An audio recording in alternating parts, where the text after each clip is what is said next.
in an agreement to sell,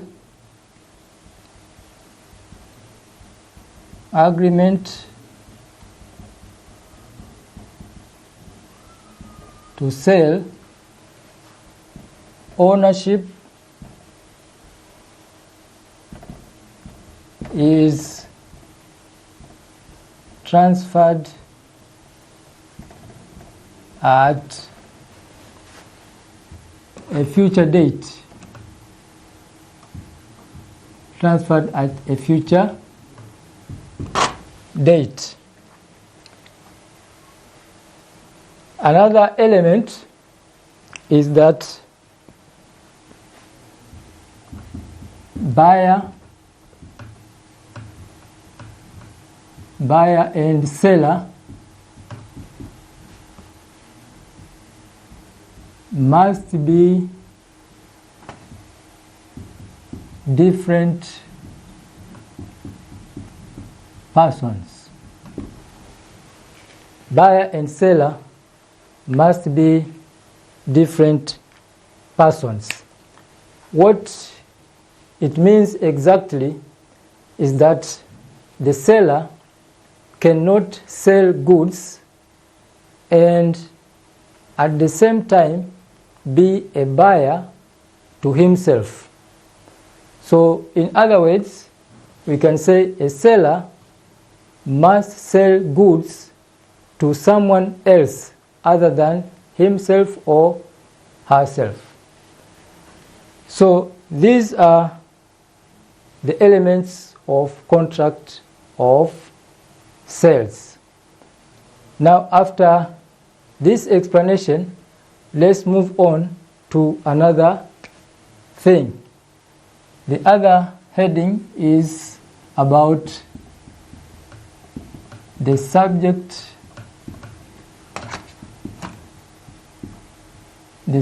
matter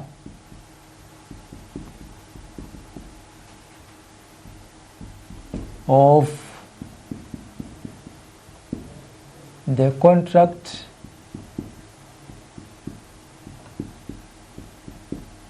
of sales. The subject matter of the contract of sales. Here we have the following. Number 1, methods of sales. Methods of sales. Here also we may have a question. So this can be a question. So we may have a question like this. Explain the methods of sales in the contract of sales. Explain the methods of sales in the contract of sales of goods. So here we can have the following methods. The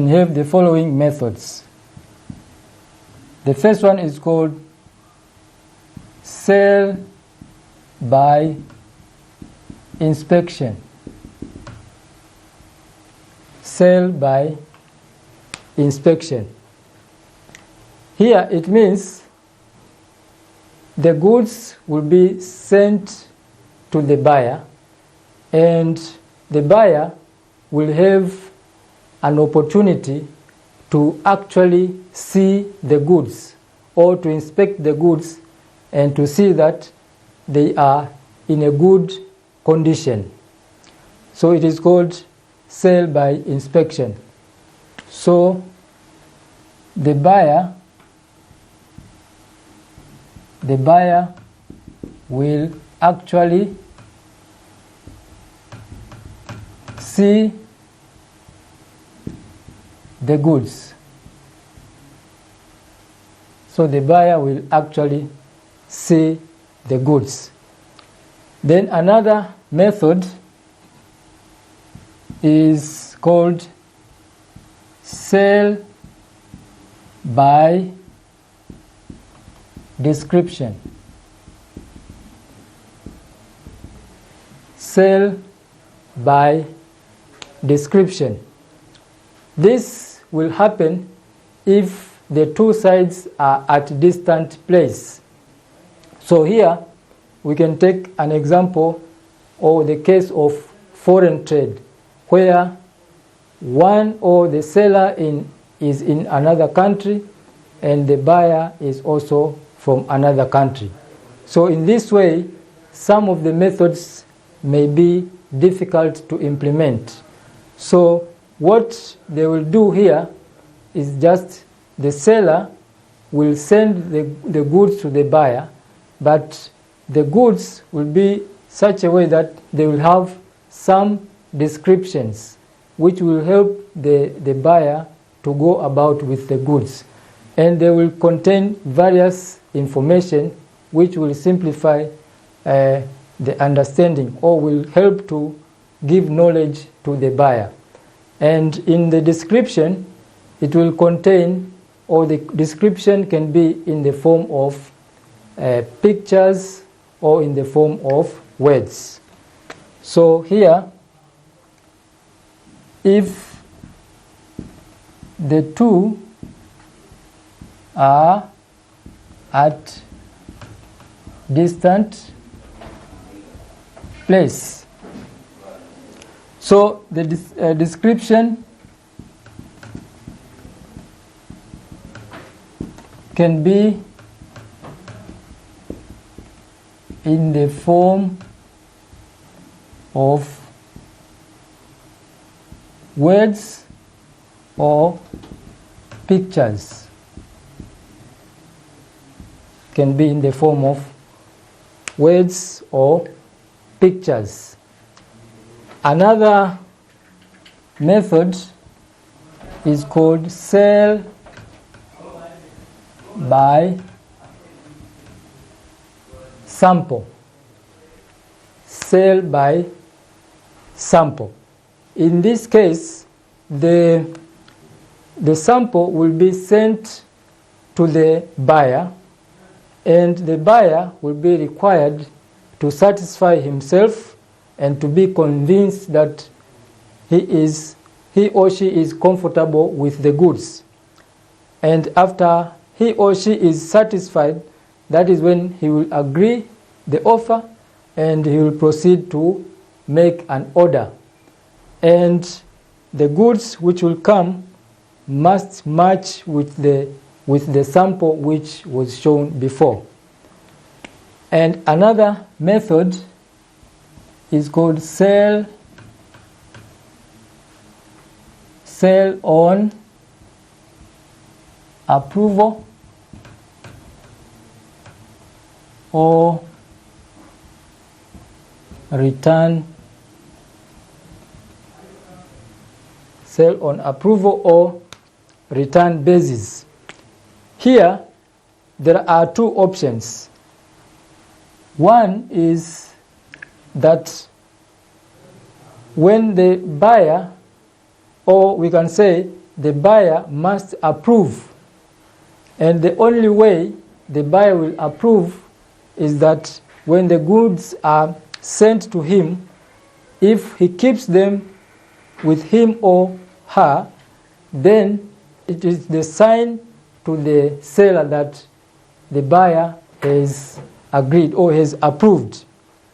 That is one option. The second option is return.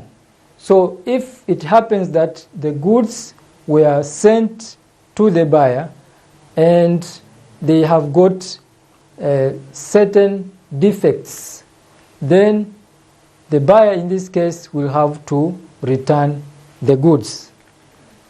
So this was the first subject matter of contract of sales. The other one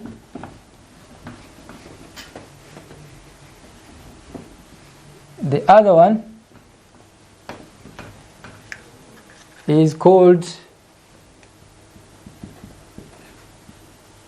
condition and warranty. Condition and warranty. Now, to remind you is that here at the beginning we explained about the terms of stipulation, where we said those are the things which the two sides must agree upon. Now, those terms of stipulation can be written as condition or as warrant. And again here we can have a question. So we can have a question here. Distinguish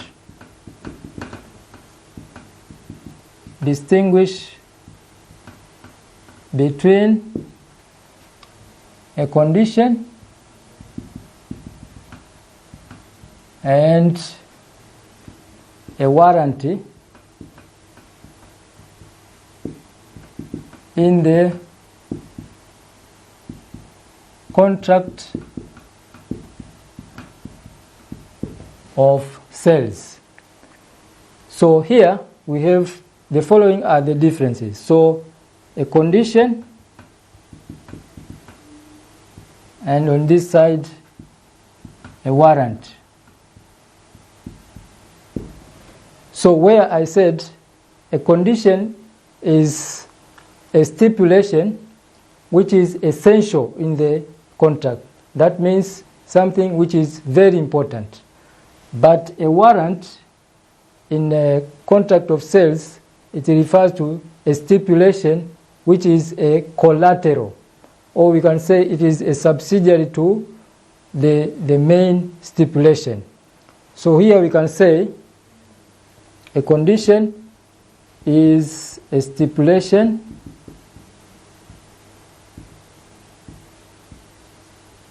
which is essential in a contract. But on the other side,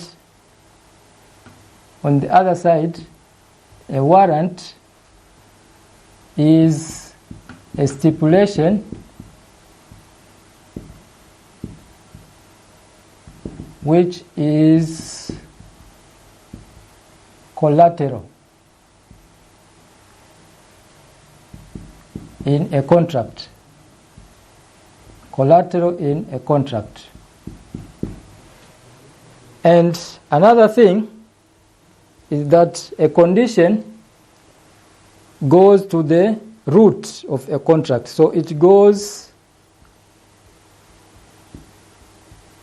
to the root of the contract. But here, a warranty, it does not go to the root of the contract. A warranty does not go to the root of the contract. Another thing is about breach. Breach, as we explained in the first part of our revision about contracts in general, a breach, we said, is where someone violates those terms of stipulation. Now in this case, if someone violates the term of stipulation, which is very essential in a contract, it may lead to cancellation or discharge of a contract. So breach may lead to discharge of a contract. So it means here breach may lead to discharge. So which means it may cause the contract to come to an end. Here, for breach, the buyer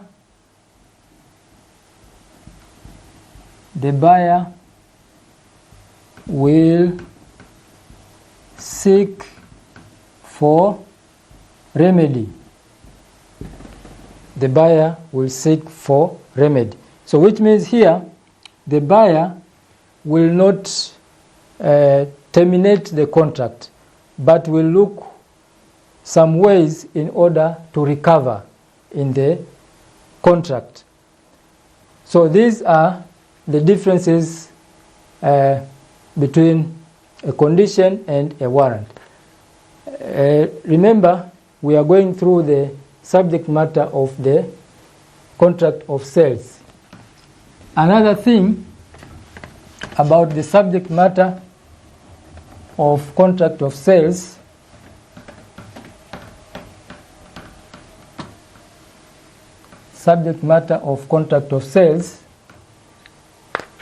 is about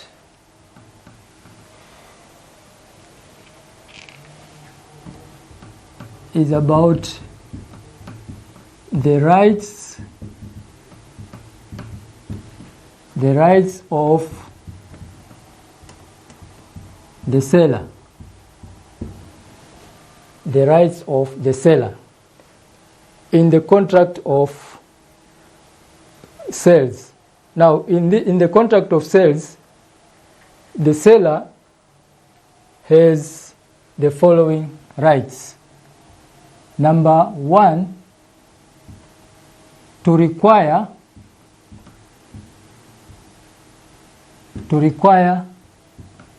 the buyer to pay the price. The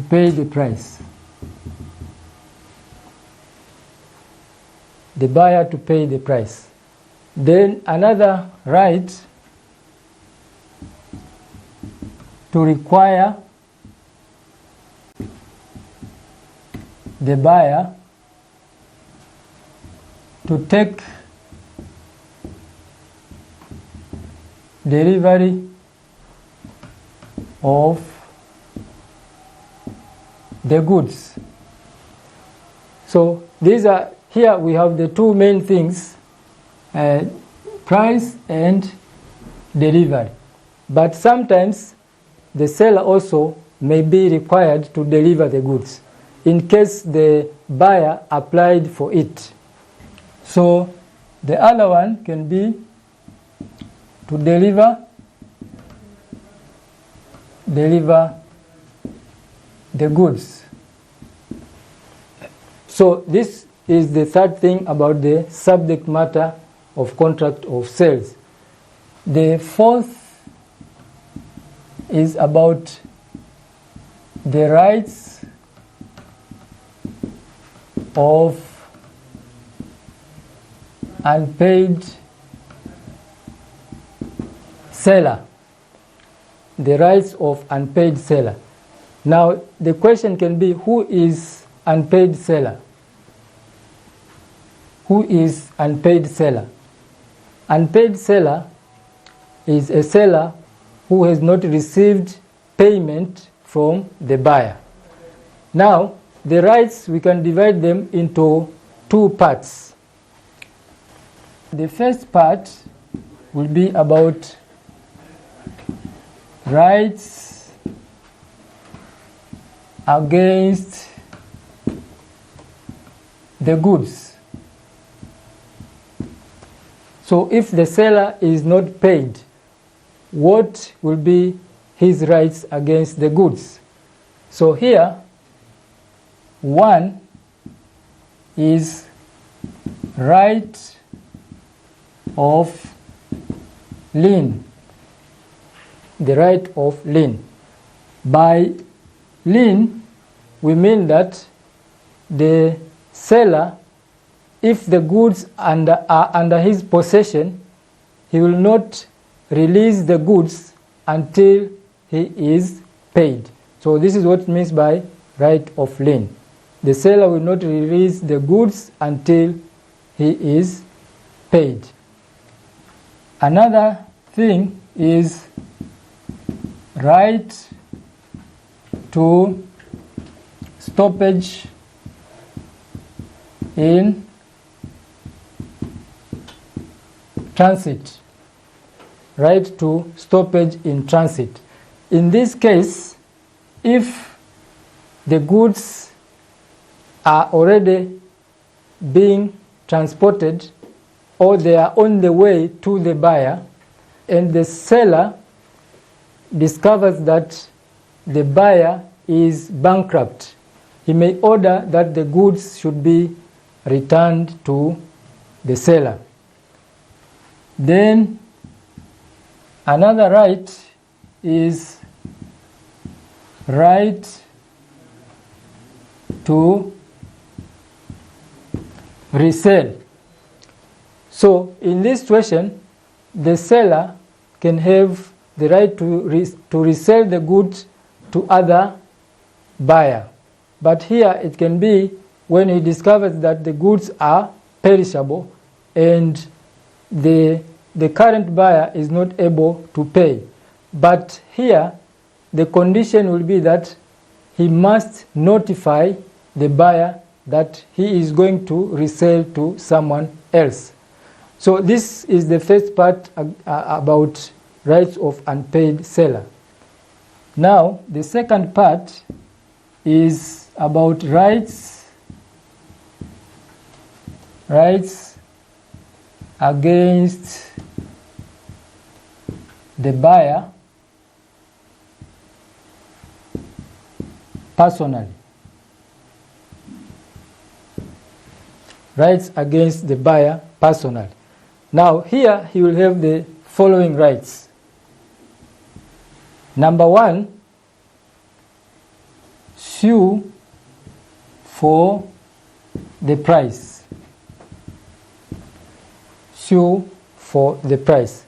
Now here to sue, it means the seller will rely on legal actions, or he will take some legal actions to sue the buyer, for the buyer will not be able to pay. Another thing is to sue for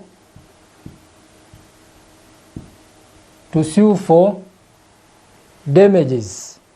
In this case, as we have seen that the buyer has refused to accept the goods. So what the seller again will do is to sue for the damages, because the seller shall have incurred some expenses to deliver the goods, but on the other hand, the buyer has refused to accept the goods. Then another is to sue for the interest. Sue for the interest. In this case, the seller will charge some reasonable rates to the buyer. Some reasonable rates to the buyer as interest. Now, the interest will cover from the time when payment was due until when the seller will receive the payment. Then another subject matter is about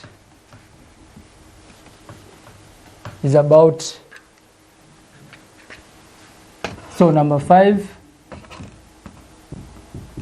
the rights of the buyer. Now in the contract of sales, the buyer has the following rights. Number 1, to examine the goods.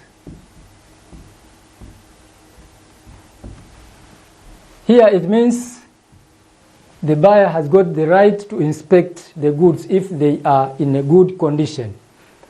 Number 2, to reject the goods. So to reject the goods. Here the buyer also has got the right to reject the goods if the goods have got some defects. Again, another right is to sue for damages. To sue for damages. Suppose here the seller has refused to deliver the goods. So the buyer has got the right, as we have said before, to take legal actions against the seller. And finally here on this part, for breach of warranty. For breach of warranty, as we have seen before, breach of warranty here, a warranty is a stipulation which is just a collateral.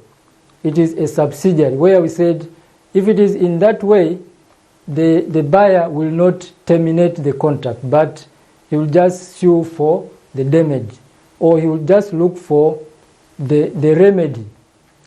So here the buyer will have to sue for the damages and not to terminate the contract. Now another thing we have to explain is about delivery of goods. Delivery of goods. This is another concept which we have to explain. When we say delivery of goods, it simply means transfer of possession from one person to another. Now, in our case here, because the main parties are the seller and the buyer, it simply means transfer of possession from the seller to the buyer. So it simply means transfer of possession from one person to another person.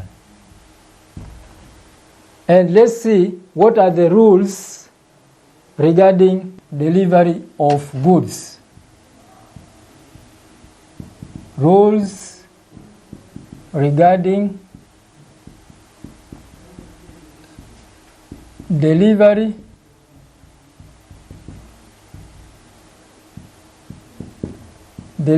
of goods. Here we have the following. Number 1, we have place of delivery. Place of delivery. The place where the goods will be delivered must be mentioned in the contract that the goods will be delivered at a certain place. Now, in case the place to be delivered the goods was not mentioned in the contract, we have the following options. So there are 2 options. In a sale,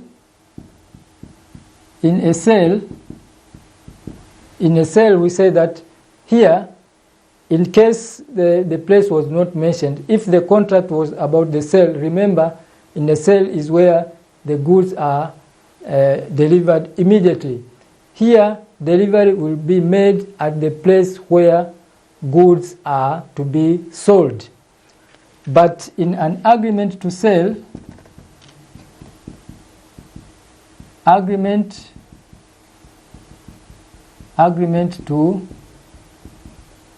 sell, here the place or the goods will be delivered at the place where the two sides, that is the buyer and the seller, met when they were making an agreement to enter into the contract. Another rule is with regards to time of delivery. Here, the time must be a reasonable time or a fixed time if it was mentioned into the contract. Another rule is about expenses of delivery. So, expenses of making the goods in a deliverable state must be met by the seller. So, unless otherwise stated, all the expenses of making the goods into a deliverable state must be met by the seller. So when we say deliverable state is to make the goods to be in a condition of being sold. And the last thing about rules regarding delivery of goods is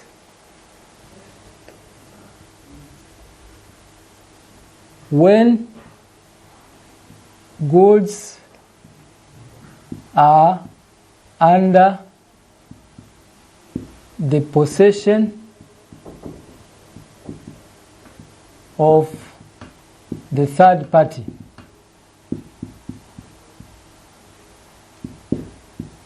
When goods are under the possession of the third party. So it means here a third party is someone who is outside the contract. So for one reason or the other, the goods can be in the hands of the third party. Now in this case, delivery cannot be made by the seller, but what is required is that this third party must acknowledge that he or she is possessing the goods on behalf of the seller. So this is with regards to delivery of the goods when goods are under the possession of the third party. Now, finally, let's see this question as a revision question. A seller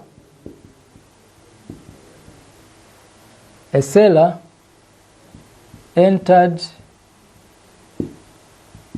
into an agreement with the buyer to sell goods on credit. They agreed that delivery was to be made at a future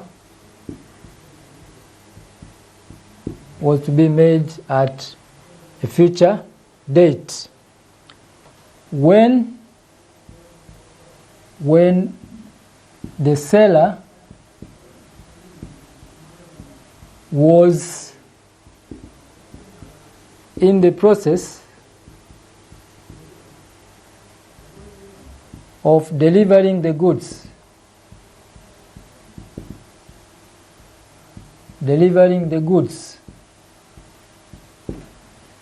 the buyer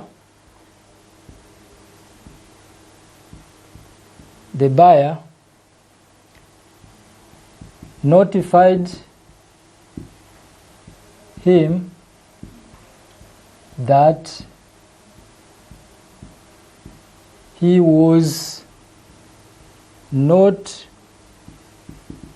going to pay the price, to pay the price. As a commerce student,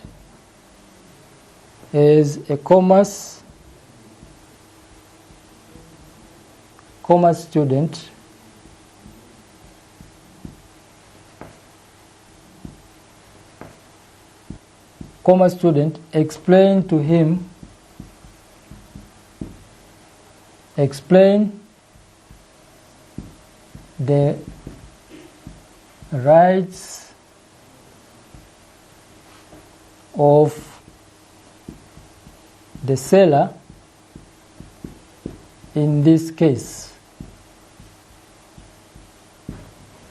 So this is the revision question. So we have come to the end of this revision. I would like to take this opportunity to thank you very much.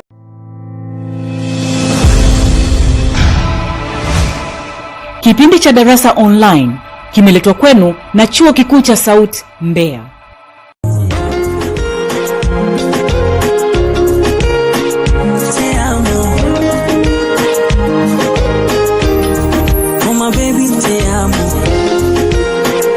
Mambo, naitwa Shamim. Kutana nami katika kipindi cha Chereko kila siku ya Jumapili saa 11 jioni. TBC, ukweli na uhakika. Marudio Jumanne saa 9 alasiri. Usikose.